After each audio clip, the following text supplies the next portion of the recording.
大家好，我是修车仔，今天为大家带来目前二手车市场上可以买到最便宜的 Turbo 车款，相信你也一定猜到的啦，没有错，就是 Proton Private。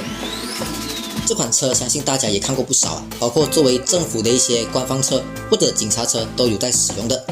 不过相信会点进这部影片的你，肯定也是被 Private 的二手价格吸引到的，也想了解 Private 的一些常见问题以及顾起来会很重本吗？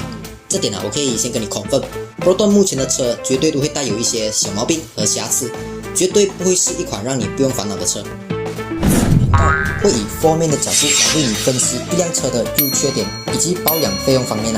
在影片开始之前，记得要先订阅频道，才不会错过我的新影片。不过不得不说Private 以及 Suprema S 目前的二手价格绝对都是有着不小的吸引力的。就连我自己都曾经被 Suprema S 那优美的身姿和配备和动力迷到神魂颠倒过。想象一下，单单听到3万块 Turbo， 哪里可能不心动？不过在当年 Proton 的战略却有点奇怪，同一个时间竟然有 Private 和 Inspira 在售卖。要知道这两款车的尺寸都是差不多一样大，定位也都差不多，因此车款就出现了重叠的情况。Proton 这招可谓是拿石头砸自己的脚，高招高招。当时候的 Private 是 Proton 寄予厚望的一款车。首先 Private 的研发目标就是一款 Global Car， 顾名思义就是为了国际市场而研发的。Proton 看得出也有想要重建当年的雄风。当年这款被称为 DOA 的概念车，也就是如今的 Private， 看得出前脸很大部分延续了概念车的风格。而这款概念车也是负责设计 Hermes 的汽车设计公司Ital Design Giugiaro 的作品。这间汽车设计公司也曾经为包括 Ferrari、Maserati、Alfa Romeo、Volkswagen 等等设计过车款。Private 也采用抗曲强度大的热压成型钢材，因此在安全性来讲的话还算是不错，开起来也会比较 solid 的感觉。可惜顾客不给我们不然我就整辆车拆光光给你看车架。动力主体方面Private 搭载了 1.6 L 的 CFE Turbo Engine， 最大马力为130 HP， 峰值扭力205 Nm， 搭配 CVT 压箱。这也是 Proton 史上第一个由自己开发的 Turbo Engine。这样的动力数据就相当于 1.8 NA 到 2.0 之间的力，好处就是 Rodex 会比他们稍微便宜一点。这个动力配置后续也出现在 Exora 以及 Suprema S 的身上。外形上 Private 虽然是一款旧车型，不过颜值还是不会太输的。现在来看也算是蛮耐看的，怎样讲都是花大钱给大公司设计的啦。车头的线条就有类似 CV 的感觉，也很像一只准备要开跑的老鹰。车头灯里面也蛮丰富的，有 projector 灯和 LED 灯。不过有灯泡时常会烧掉的这个通病，烧完左边烧右边就变成独眼的老鹰。当然这个也不是什么大问题不过就是有点嘎焦咯。这点有没有车主有共鸣的欢迎留言给我知道一下。中网你也看得到，很明显是横线条的。2018年最后一次升级版就换成和 Suprema S 一样的 Honeychrome 风格，看起来就会比较运动的感觉。车侧线条及格，没有那种头小小屁股大大的奇怪比例。Side mirror 那边也有 diffuser， 作用是不是省油我不知道，我只知道看起来比较眼咯。Rim 是单色的，设计看起来蛮不错，喷一个灰色或者黑色，我觉得应该会蛮好看。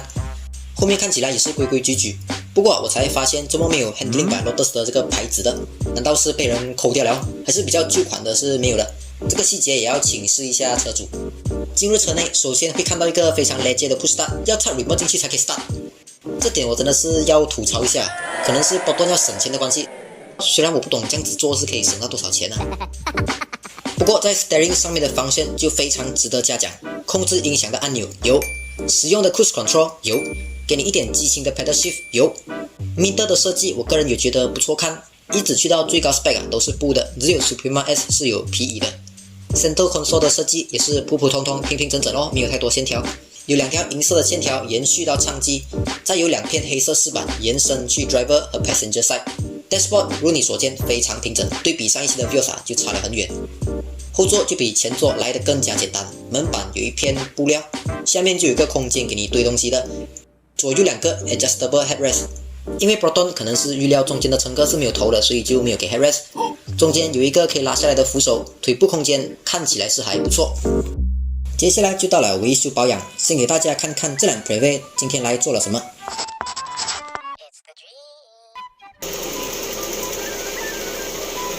答对了。通病的话，最出名的就是爆 OCH Oil Cooling Hose， 这点也是因为材质的缺陷。波顿原厂给出的解决方法就是换上这款比较耐的 OCH 是长这样子的。波顿是讲说40千公里可以换一次，不过保险起见，我们建议当然是可以提早更换最好。因为如果真的这样不幸爆的话，你就只可以在路边等吊车而已。我们厂来的这辆是没有爆啦，只是提醒一下大家咯。这辆主要的问题就是 water pump 造成老化，对比看看一下你就知道了。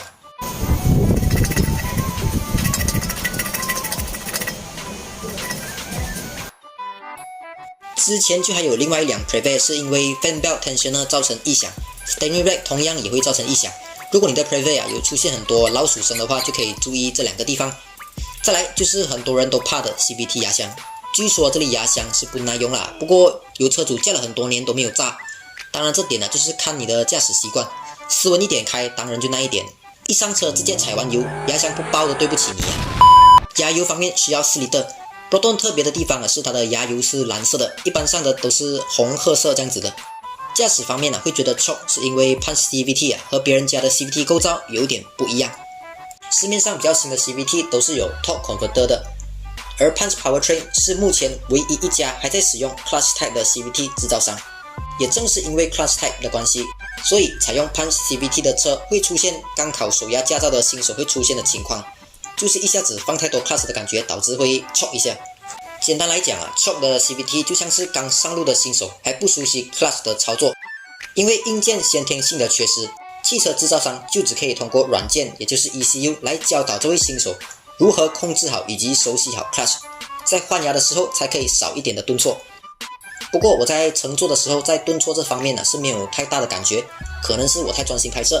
不过有一点比较不舒服的就是 Prevate 它的地台会偏高，导致我的脚在坐着的时候就有点悬空的感觉，再加上椅子感觉有点硬，椅子的长度就是比较好的。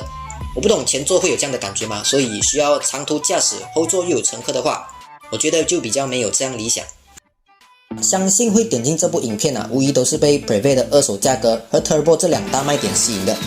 任何事都是有一好没两好的咯，给你这样便宜的价钱就要有心理准备它肯定是不如 Peredor 这样子来得好照顾，也需要你花更多的心思和钱在车上。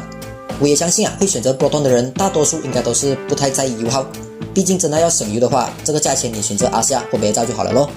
驾驶乐趣方面肯定是 Prevate 的优势，只可以讲，既然你享受了它的好，就只能够包容它的不好。如今你还会花3到4万给旧的 Proton CFE Turbo 一个机会吗？欢迎留言给我知道你的选择。都看到这里了，觉得影片不错的话，记得帮我订阅一下啦。当然顺便按赞分享去 Facebook。要看我拍什么题材的，也都可以留言告诉我。感谢各位，感谢收看，我是修车仔，我们下期见。